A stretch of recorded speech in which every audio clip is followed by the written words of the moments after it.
Assalamualaikum warahmatullahi wabarakatuh.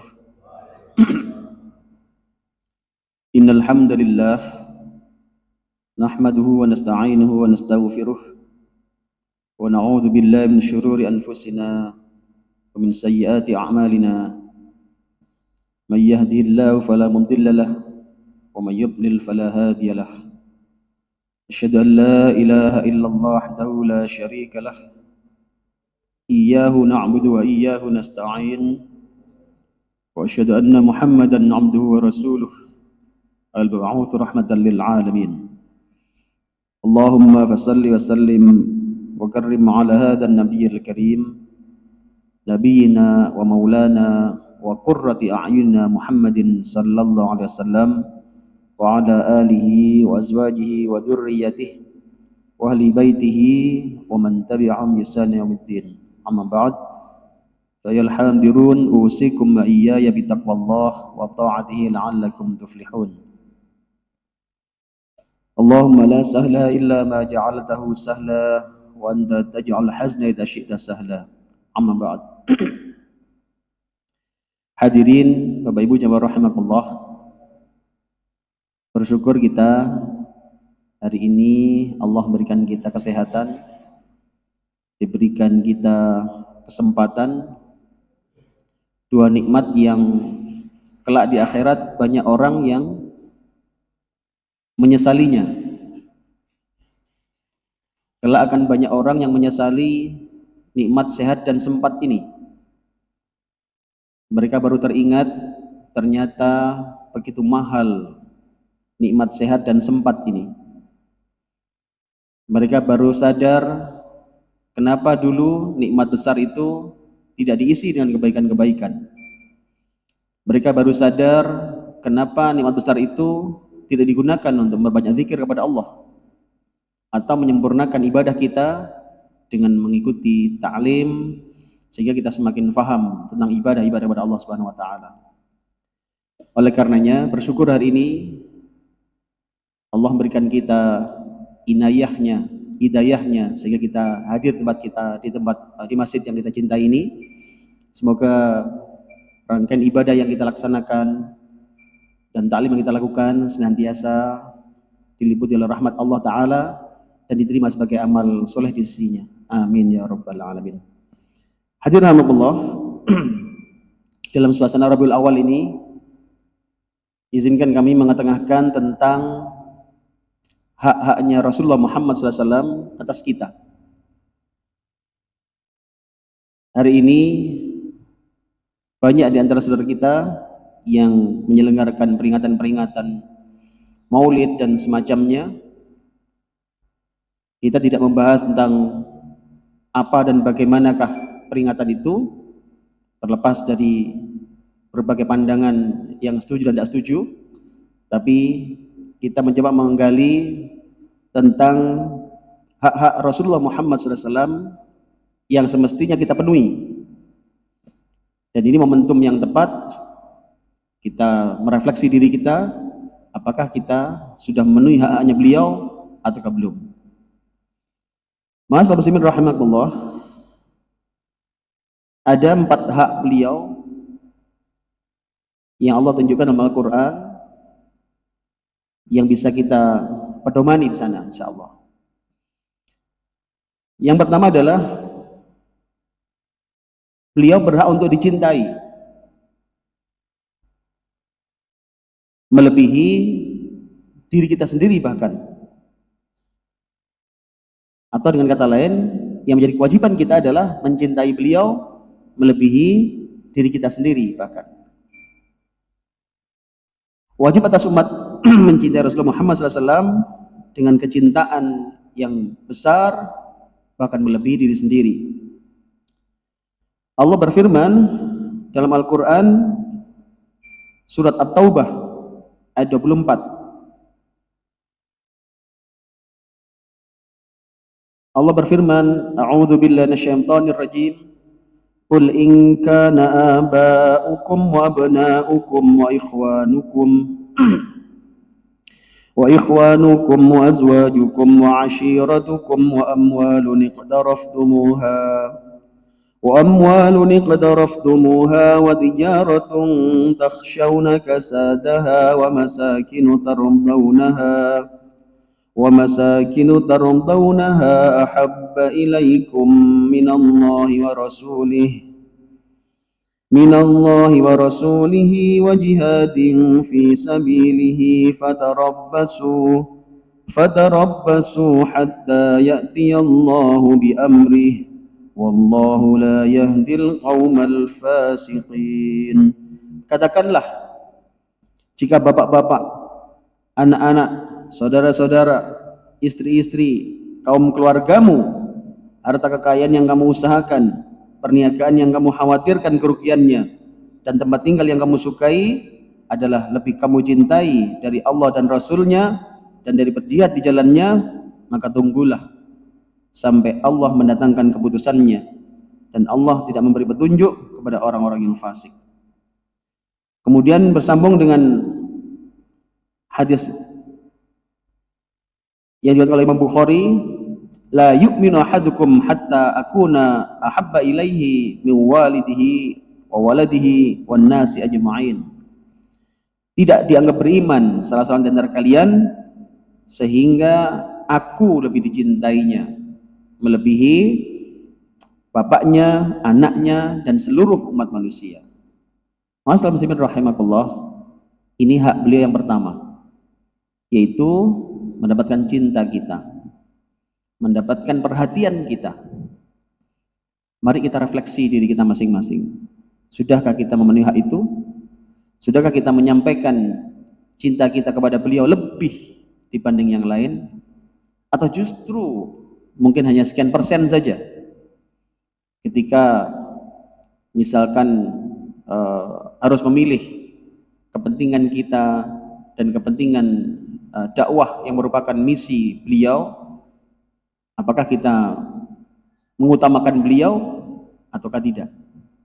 Apakah kita lebih memilih diri kita, lebih mementingkan ego kita dibanding kepentingan-kepentingan yang menjadi misi dihadirkannya beliau di muka bumi ini, yakni dakwah Islam ini?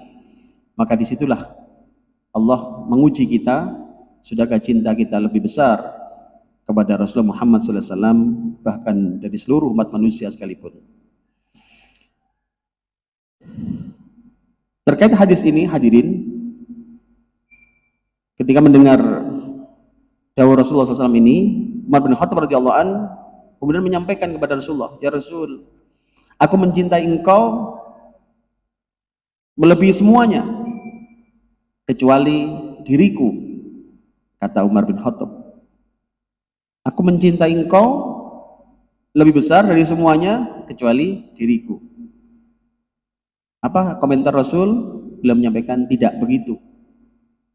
Tidak begitu ya Umar.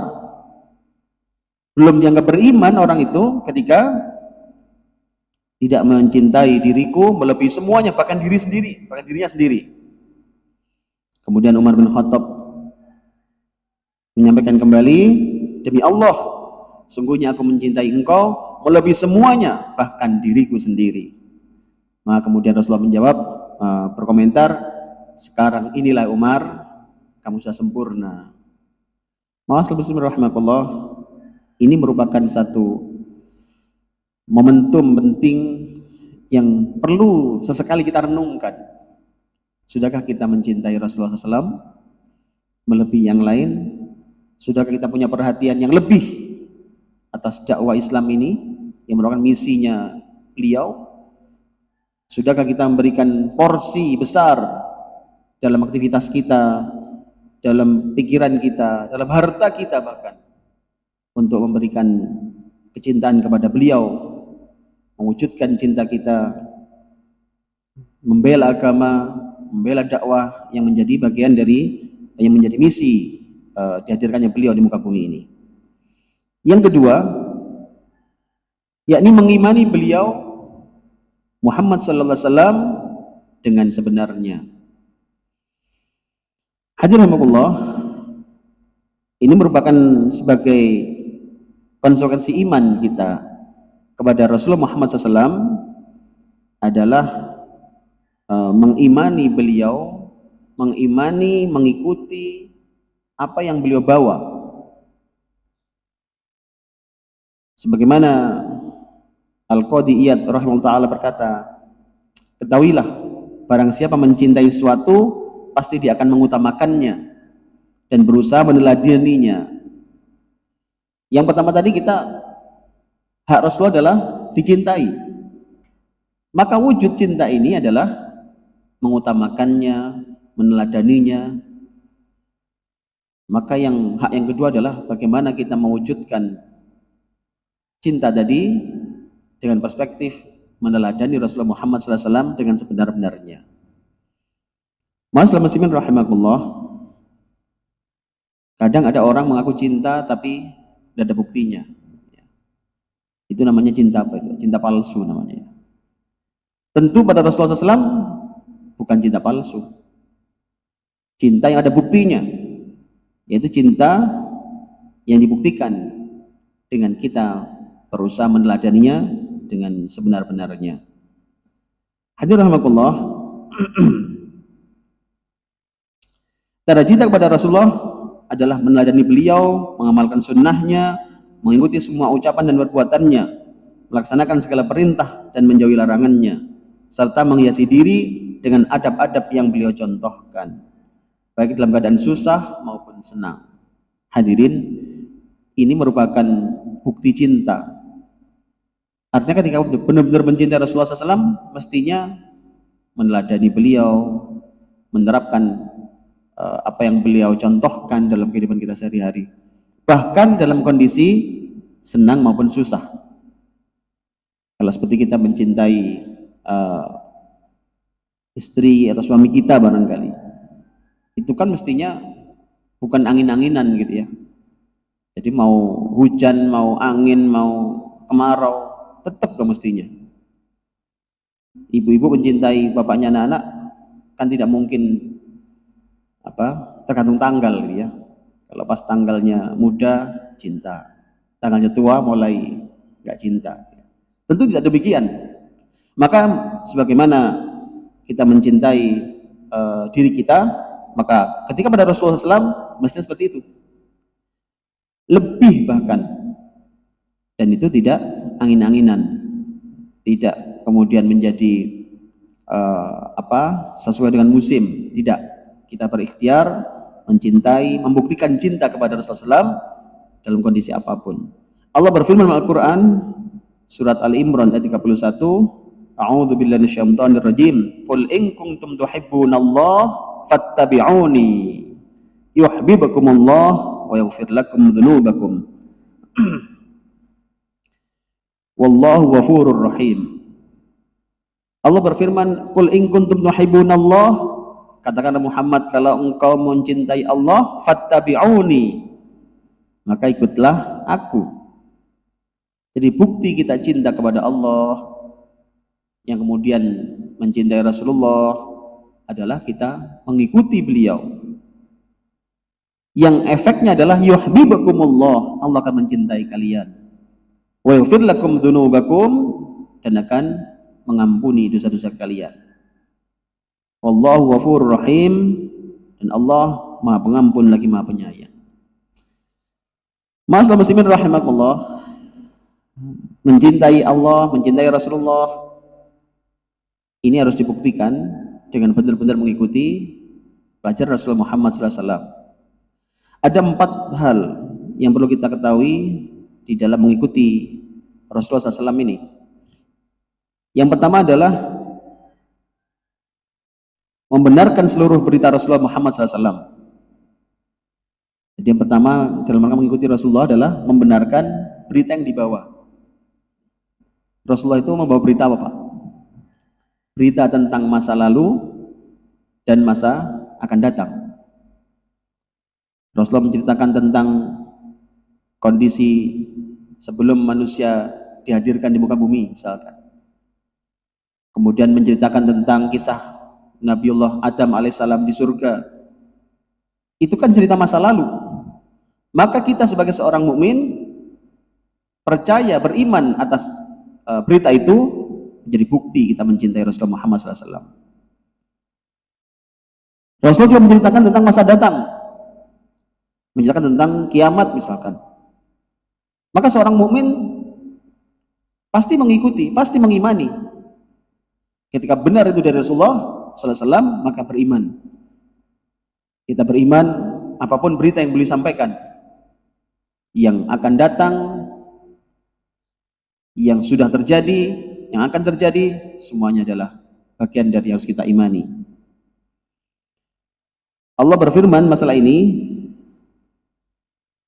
agar kita semakin yakin tentang apa yang beliau sampaikan dalam surat An-Najm ayat 3 dan 4. Allah berfirman, a'udzubillahi minasyaitonir rajim, wa ma yantiqu 'anil hawa wa ma yantiqu 'anil hawa in huwa illa wahyu yuha.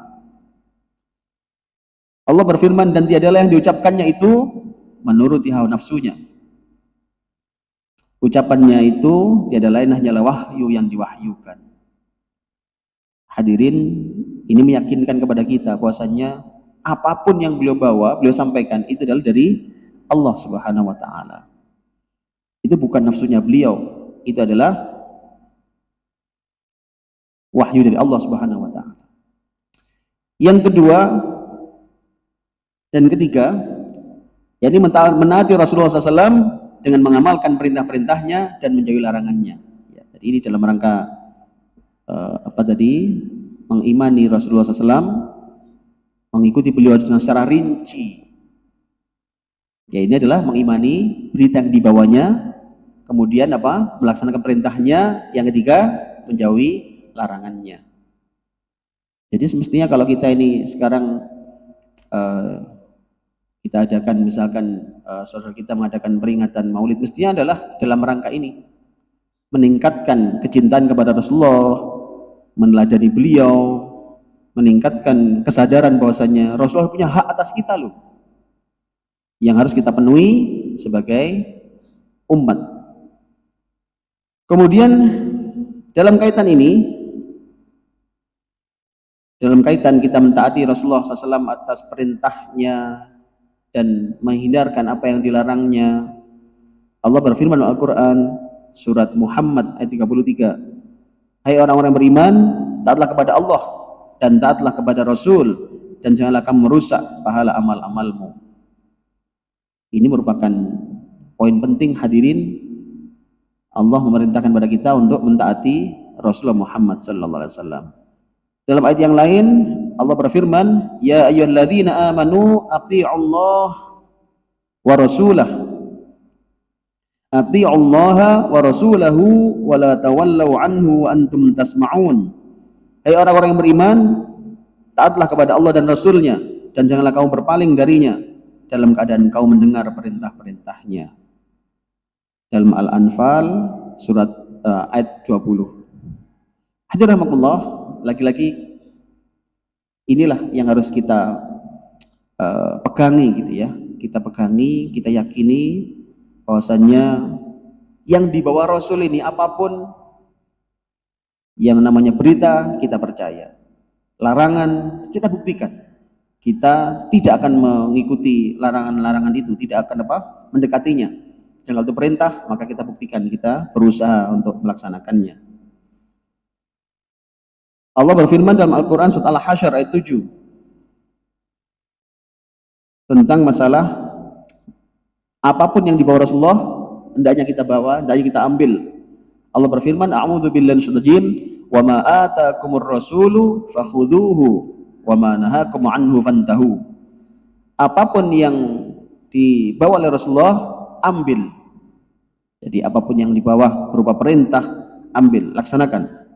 Dan apa yang dilarang, maka tinggalkanlah. Hadirin rahimakumullah, bahkan dalam kaitan mengikuti Rasulullah SAW ini, kalau kita sering membuka dalam kitab Riyadhus Shalihin, itu akan ada satu hadis Nabi tentang orang-orang yang enggan masuk surga, orang yang enggan masuk surga. Jadi Rasulullah menyebutkan, kullu ummati yadkhulunal jannah illa man aba. Semua umatku akan masuk surga kecuali orang yang nggak mau. Sahabat heran, kok ada ya Rasul orang nggak mau masuk surga? Kita semua ingin surga loh. Kita bangun malam, kita berpuasa, kita beramal soleh, ingin surga semua. Oh benar ada orang nggak mau surga? Ternyata benar. Ada. Rasul menyebutkan, man ata'ani dakhalal jannah wa man asani faqad aba. Orang yang mentaatiku maka dia masuk surga, dan orang yang bermaksiat kepadaku faqad aba, sungguh dia adalah orang yang tidak mau surga. Yang keempat, dalam bukti mencintai Rasulullah SAW tadi, mengimani dengan sebenarnya tadi, yakni tidak beribadah kepada Allah Subhanahu wa taala selain dengan syariatnya. Jadi ada 4 tadi Pak ya. Yang pertama tadi mengimani berita yang dibawanya. Ya. Kemudian yang kedua melaksanakan perintahnya. Yang ketiga menjauhi larangannya. Yang keempat adalah kita beribadah dengan syariatnya. Ini bagian dari kita mentaati beliau. Kemudian dalam kaitan ini Abdullah bin Mas'ud radhiyallahu an pernah berkata, ikutilah apa yang diajarkan Rasulullah Muhammad SAW, jangan mengamalkan amalan-amalan yang lain yang tidak ada contohnya dari baginda Rasulullah Muhammad SAW. Karena sungguh apa yang dibawa oleh beliau telah cukup bagi kalian. Jadi cukup sudah, nggak perlu tambah-tambah lagi sudah. Hadirin rahimakumullah, terkait masalah kemudian yang ketiga, jadi tadi yang pertama haknya beliau adalah kita mencintai beliau dengan sebenarnya. Yang kedua mengimani dengan sebenarnya tadi. Yang ketiga sekarang adalah kita mencintai ahlul baitnya. Hadirin rahimakumullah, termasuk haknya Nabi adalah kita mencintai ahlul baitnya, mencintai keluarganya, mencintai sahabat-sahabat beliau. Rasulullah menyebutkan, memberikan larangan kepada kita, la tu'dhini fi Aisyah, jangan kau menyakiti aku dalam perihal Aisyah. Jadi Rasulullah bisa sakit, bisa tersinggung ya, ketika kita menyatakan sesuatu yang tidak benar atas keluarga beliau, memberikan fitnah ya, naudzubillah, naudzubillah. Janganlah kalian menyakitiku dalam perkara Aisyah, sesungguhnya wahyu tidaklah turun kepadaku dalam keadaan aku berada di baju istriku selain Aisyah. Merupakan satu kemuliaan bagi Bunda Aisyah radhiyallahu anha. Bahkan ketika baginda Rasulullah SAW bersama beliau, Bunda Aisyah, itu pernah turun wahyu. Hadis riwayat Bukhari dan Muslim. Maka orang yang paling terancam dalam urusan hal ini adalah mereka yang suka menghina-hina sahabat Nabi. Ada golongan yang suka menghina-hina sahabat Nabi, menghina keluarga Nabi, mengatakan istri baginda adalah orang-orang yang termasuk orang zina dan sebagainya. Ini tentu mereka ini mungkin mereka lupa bahwasannya memuliakan keluarga Nabi, sahabat beliau adalah bagian dari hak Rasulullah Muhammad SAW. Beliau juga menyatakan ketika ditanya oleh Amr bin As dalam suatu ketika dalam perang Dzatus Salasil, jadi pas bertemu di situ bertanya itu. Jadi perang Dzatus Salasil ini perang yang memakai rantai, Pak. Jadi waktu itu adalah dengan Romawi, dan pasukan Romawi itu agar kokoh pertahanan mereka itu kakinya para pasukan itu diikat dengan rantai. Jadi mereka tidak bisa mundur, tidak bisa maju seenaknya, jadi seperti satu perisai begitu. Memang susah waktu itu untuk mengalahkan, walaupun akhirnya umat Islam menang. Masya Allah. Hadirin rahimakumullah. Nah, bertanya Amr bin As ini, "Ya Rasulullah, siapa orang yang paling kau cintai? Siapa orang yang paling engkau cintai?" Kemudian Rasul menjawab, "Qala Aisyah." Aisyah. Jadi mengatakan Aisyah. Kemudian dilanjutkan, kalau minar rijal, kalau laki-laki siapa ya Rasul? Kemudian beliau menyatakan, qala abuha, bapaknya. Siapa itu? Abu Bakar As-Siddiq radhiyallahu anhu. Beliau sangat cinta dengan mereka karena sudah terbukti pengorbanannya ketika semua orang membenci beliau, semua orang mencaci maki beliau. Abu Bakar As-Siddiq radhiyallahu anhu tampil menjadi orang pembela kepada dakwah beliau. Hadirin rahimakumullah, dalam kaitan mencaci maki sahabat, Rasulullah juga melarangnya. Dalam hadis riwayat Imam Bukhari dan Muslim, "Janganlah kalian mencaci maki sahabatku. Janganlah kalian mencaci maki sahabatku. Seandainya salah seorang dari kalian menginfakkan emas sebesar gunung Uhud, itu tidak akan mengalahkan satu mud apa yang telah mereka infakkan." Jadi tidak ada bandingannya Pak kita dengan apa? Sahabat Nabi, ya. Jadi andai kita menginfakkan sebesar gunung Uhud pun, kata Rasulullah, kalian akan mengalahkan mereka, walaupun dibanding dengan mereka hanya satu mud saja. Apa artinya? Mereka sudah luar biasa. Lihatlah seorang sahabat Nabi Abdurrahman bin Auf, sodakohnya, infaknya di jalan Allah luar biasa. Dalam satu buku kami menjumpai sekali berinfak beliau itu pernah terjadi secara senilai 48 miliar sekali berinfak, Pak. Kalau di zaman sekarang ini ada nggak ya orang berinfak langsung 40 miliar begitu? Mungkin ada, tapi satu di antara sejuta barangkali. Hadirin rahimakumullah, terakhir apa hak Rasulullah SAW? Jadi haknya ada 4 ya. Yang pertama adalah mencintai beliau dengan sebenarnya. Kedua, mengimani beliau dengan sebenarnya. Kemudian yang ketiga, mencintai keluarga dan sahabatnya. Yang keempat adalah bersolawat kepadanya. Allah berfirman dalam Al-Quran surat Al-Ahzab 56. A'udzu billahi minasyaitonir rajim. Innallaha malaikatahu yusalluna 'alan nabi ya ayyuhalladzina amanu sallu 'alaihi wasallimu taslima. Sungguhnya Allah dan malaikatnya bersolawat untuk Nabi. Hai orang beriman, berselawatlah kamu untuk Nabi dan mengucapkan salam penghormatan kepadanya. Hadirin rahimakumullah, bahkan Nabi sallallahu alaihi wasallam menyebut orang yang tidak mau bersolawat adalah orang yang bakhil. Orang yang bakhil itu orang yang pelit. Al-bakhilu man dzukirtu 'indahu falam yusalli 'alaihi. Orang yang bakhil itu, kata Rasulullah SAW, adalah orang yang ketika aku disebutkan di sisinya, orang diingatkan tentang Rasulullah, disebutkan namanya, kita teringat dengan nama beliau, kemudian tidak bersolawat, maka itu orang yang pelit. Hadis riwayat At-Tirmidzi dengan hadis nomor 3546. Hadirin rahimakumullah, ini merupakan hak-hak Nabi sallallahu alaihi wasallam. Mari dalam kesempatan singkat ini kita refleksi diri kita. Sudahkah hak ini kita penuhi atau belum? Mungkin sebagian sudah, mungkin sebagian belum.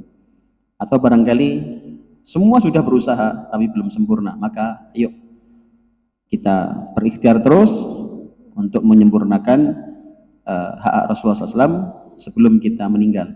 Karena sungguhnya salah satu yang akan ditanya di dalam alam kubur adalah tentang kita, hubungan kita dengan Rasulullah Muhammad SAW. Dalam hadis dari Imam Ahmad disebutkan bahwasanya ketika seorang dimasukkan ke liang lahatnya, fayatihi malakani, akan datangi 2 malaikat, fayuqaidunihi, dia didudukkan untuk apa? Ditanya tentang 3 hal. Man rabbuka, siapa Tuhanmu? Madinuka, apa agamamu? Yang ketiga, man nabiyuka, siapa nabimu?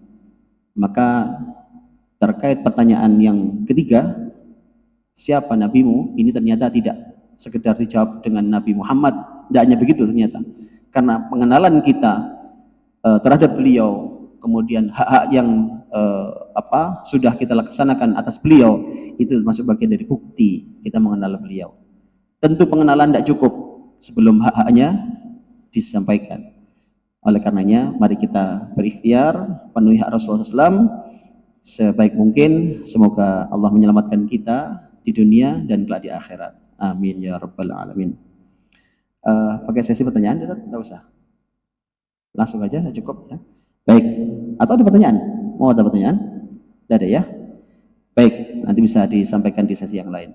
Hadirin Allah, demikian apa yang kita bahas hari ini. Sekali lagi, mari kita berikhtiar untuk memenuhi hak Rasulullah SAW dengan sebaik-baiknya. Semoga Allah menguatkan kita menjadi bagian dari umat beliau yang setia sampai kita kelak meninggal mendapatkan husnul khotimah.